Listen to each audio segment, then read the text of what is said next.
Hey, what's up guys, it's Karate Fox, and today I'm going to be showing you how to build some Japanese railway tracks.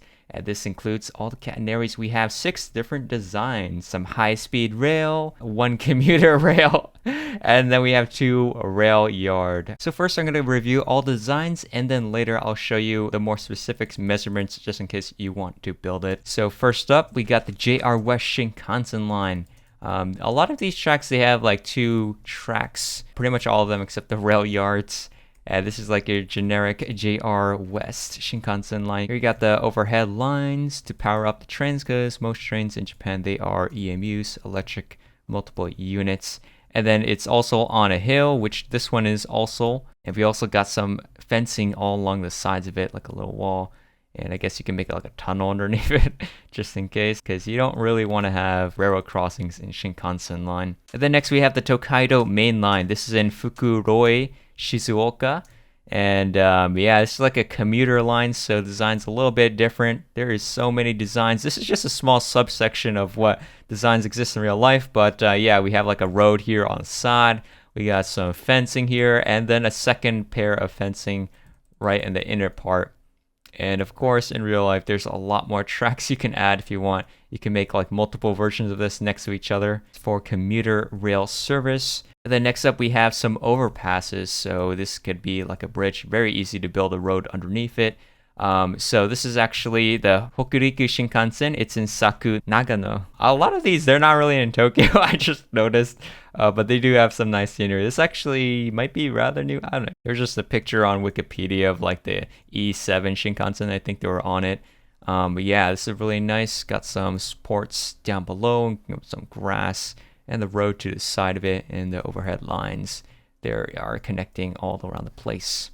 And then the rail beds themselves, they got like a nice, like kind of like a brownish color around it, the rail bed, and some wires here on the side, and like all these panels. So I feel like this one could be useful. We also have another design. If you don't like that one, you could try this one instead as an alternative. This is for the Nishi Kyushu Shinkansen. It's in Isahaya, Nagasaki, so at the southern end of Japan. So this is like an alternative method, and we have some thicker supports. There are some electric wires going up as well. I guess they do help, power it up, maybe. I don't know, but a lot of them have it. This is a little bit different from the other ones, since they have some gaps in between like the tracks, or like holes inside of it. And also, I think maybe the sides are thinner. Maybe this one's thicker, this one's thinner, at least on the sides. And you can see like where the parts where we have the power line pole kind of lines up with this thing that kind of juts out. But like you see, the ones without the power line pole, they don't have that little thing that sticks out. So yeah, that's all alternative. And here's how they look like with the additional pillars. Apparently I forgot to do this when I originally filmed the tutorial. Also, the catenary designs are different. So you can see this one is like hanging in the middle, while the other one's on like kind of symmetrical. So this one's a little bit asymmetrical. But there is all sorts of designs that you come across in Japan, and then underneath I made some like muddy dirt texture, some grass on the sides. So yeah, it's another variety you can use, maybe in a city. And then next up we have the rail yards. So these are both Shinkansen rail yards. One is JR East, which is this one. The other one is JR West. So the JR East one is based on the Niigata Shinkansen Rolling Stock Center. I actually looked that up on like Google. It was kind of hard to see, but I did manage to find it. It was like next to another rail yard, like JR Freight. But yeah, this is actually a little bit different. See, like this shorter on the ends here, like wider in the middle. You can see this one has like 2 tracks just on one end. This one actually has 6 tracks. So yeah, you can fit definitely a lot of trains. Maybe if you want to have like a train yard, just have a bunch of these, and they connect with the overhead lines up over there. I am using stone buttons for this, but if you can't do that, I guess you can use chains, or you can use glass panes like I am using the regular lines. And then right over here, the last one is just JR West. I don't know what exact yard it is from, but I feel like you will see it if you just Google JR West Shinkansen rail yard. There's videos on the internet. There's just Shinkansen lined up on these, and these are different from the other one because they actually have like numbers for the tracks. So that's supposed to be representing the numbers. So you see some of these are different tracks. So this was like 3 tracks. Then we have a 4-track one, and then 4, and then 3, and then we have a 5-track one. So you can definitely vary depending on how much rails you want. But this whole subsection, I actually just copied from, a picture. So this is actually a real life track arrangement you can use. You can see all the detail on the cantilever. And you see this one's actually like higher than the other ones, which I just copied from real life. They also have sometimes like lighting lamps on top of them. I think, yeah, these are supposed to be lamps as well, just to light up the rail yard. And then the ones on like the back part, they are different from the front ones because they don't have like the number boards. So the number boards kind of like in the front, while the back ones, they just have like, this thing, the lamps on top. This one's higher, of course. And the front of this, maybe you can have like the buffers, just the end of the track. And then you can send out Shinkansen right over there. So yeah, that was all 6 designs. And it's actually a commission by Victor. So thanks to him for making this video possible. Without him, I probably would not have built this pack. So if you're into Japanese trains, definitely this will help you. And if you guys do want to commission a build for yourself where you pay me to build something in Minecraft, check out the link in the description. But anyways, let's go over how to build each of them. So I'll go from left to right. So for the first one, what you want to do is have 2 pieces of track. And these are actually slabs over here. And there's a gap of 2 blocks in between each of the tracks, so you want that. And then like to the side, we have this andesite wall. It's going to be 12 blocks tall, and then a diorite wall on top. Iron trapdoors on the side, chain hanger down. And then polished diorite slabs going all the way across, kind of rounds off on the edges, which I do like the design of. And then we have the cantilever here, so that's just a warp trapdoor. And then 4 iron trapdoors, andesite slabs here, iron trapdoors, end rod, and then some slabs. So that's it for that design. And then we have, of course, this light gray glass pane that goes all the way across. And if you want to make these sort of like these hanging wires, you can use chains. And for the distance between these cantilevers, they are 72 blocks in between. And if you want to make these hanging wires, this one's going to be 9 blocks long, and then this one in the middle is 54 blocks long. And then to the side of the track, I just added this hill going down. And then for some fencing, this is what it looks like. And then for the next pair of tracks, this is going to be the Tokaido main line. So this is actually a little bit different from the other one because these tracks are closer together. There's just a gap of 1 right here. And for this cantilever, we just add to the side. This is going to be like 3 andesite walls, and then diorite wall, and then 3 more andesite walls, diorite wall, and then 6 andesite walls. And then we'll add the iron trap doors, and then our polished diorite slabs and stairs and fences all the way across. And then on this side, actually, there's going to be some end rods and some spruce fence gates. And this is actually sticking out to like the outside part. Kind of tricky to do. And the distance between the cantilevers are going to be 72 blocks. And then for this hanging wire, it's going to be 6 blocks. And then 60 blocks in between. And then for the sides, we just added this deep slate brick walls and then this gray stained glass pane, like a 3x3. Made a hill going down and some fencing on the side with some walls and iron bars. And then to the side, just our gray concrete powder. All right, so for the next piece of track, this one's more intricate. So yeah, I guess we'll start from the bottom here. So you make this smooth stone block. That's going to be 8 blocks tall. And then we want to make another one. So there's a space of 8 in between these 2 pillars. And then we want some smooth stone slabs going across over here. And then you would extend the smooth stone so it goes all the way across. And then it actually lines up where we have this outer rail. And then we see half a layer of slabs over here. Then 4 slabs on the outer edge. And then we have smooth stone here. And then smooth stone, like a double slabs, 3 blocks tall. And then we have these light gray glass panes, I believe, and a 3x3 gap in between everything. And they just go on. And then to the sides, we just add in like stone stairs and slabs, and then light gray carpet in between, and then mud brick slabs all along the tracks. I also added chains for the wires on the sides.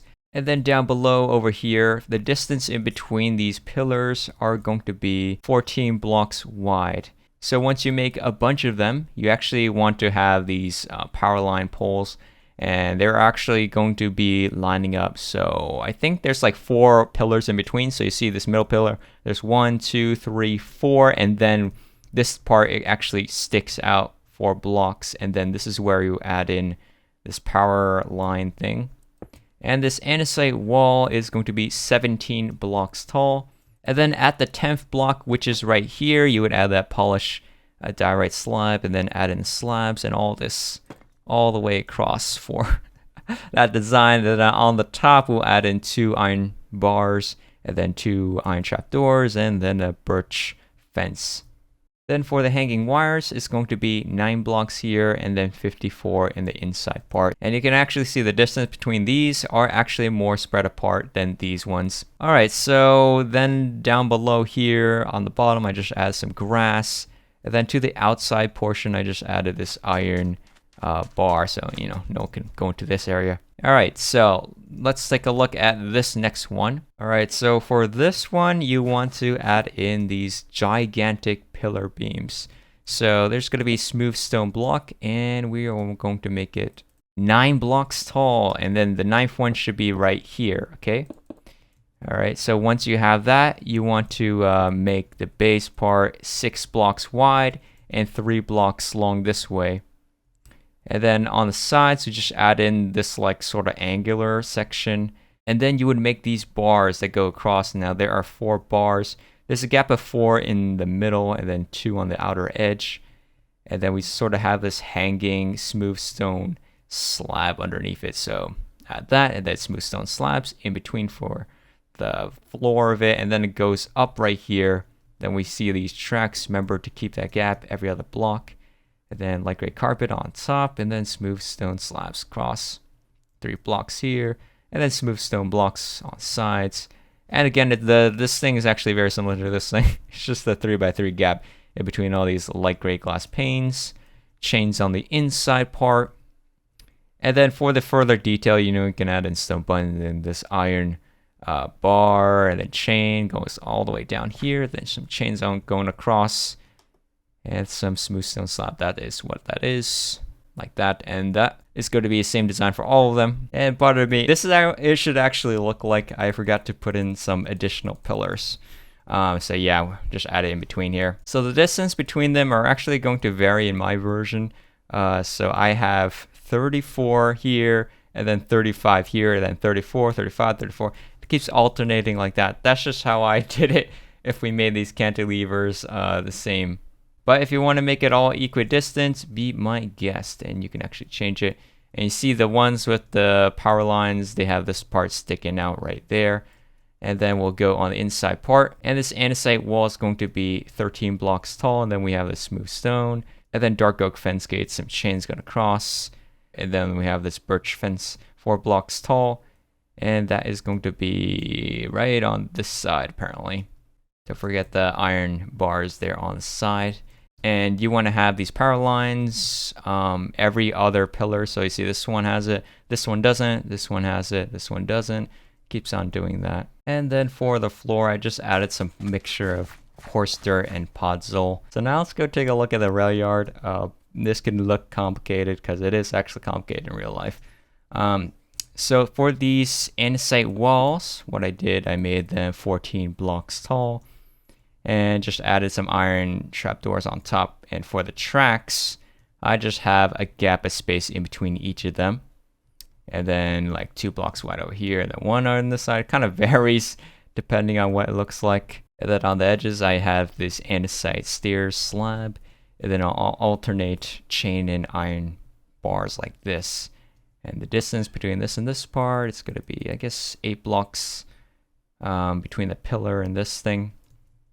Then down below, it kind of drops down over here, and then it connects with the line. While these ones, they have 6 tracks over here. See a gap of 2 right there, and then yeah, we have sort of like the same concept. And maybe you could pause the video. You can see these lines, these birch fence, they line up with the middle of the tracks on the rail below. And I think this part might be the same thing as that one. And then for the last one, this one has a lot of variety. We have 3 tracks, and then 4, 3, 5, so it kind of varies. These andesite poles are going to be 13 blocks tall. And then we have like this sort of pattern right here, kind of triangle. And then we have chains and then iron bars. All these smooth quartz slab daylight detectors, and birch fence. So you guys can have a close-up view of that. Maybe you can pause the video and just copy it, I guess. This taller one has smooth quartz stairs like that and a blackstone button just for the track number, and then birch trapdoors underneath. And then the secondary one, these are a lot easier. Maybe you can use this as like a base model and then you can modify to make this one, because this one looks more easier to copy. But yeah, that's pretty much it for all the Japanese tracks in Minecraft. Hope you guys enjoyed the video. Thanks again to Victor for commissioning this build, making this video possible. If you guys are interested in commissioning, check out the link in the description. But anyways, I'll see you guys in the next one. Bye.